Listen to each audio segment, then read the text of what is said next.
नमस्कार. उन्हाळी हंगामामध्ये जे टोमॅटोची आपण लागवड करतो त्या लागवडीसाठी सगळ्यात महत्त्वाचं रोप असतं आणि त्या रोपांची घ्यावायची काळजी, रोप कसं असलं पाहिजे हे आपण बघूया.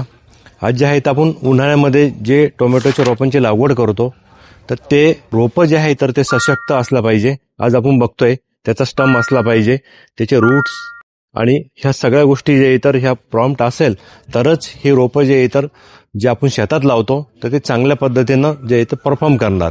नाहीतर ते जे रोपं जर चुकीचे असेल तर आपल्या प्लॉटमध्ये इथं भरपूर प्रॉब्लेमला सामना करावा लागेल. तर आपण बघतो की हे रोप बनवण्यासाठी जे इतर अंकुर नर्सरी मागच्या 15-16 वर्षापासून सतत जे काम करत आहेत.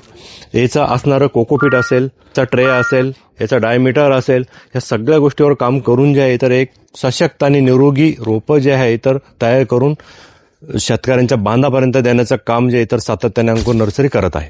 टोमॅटो सोबतच आपण सर्व प्रकारच्या भाजीपाल्यांचे रोपं आपण अंकुर नर्सरीमध्ये करतो.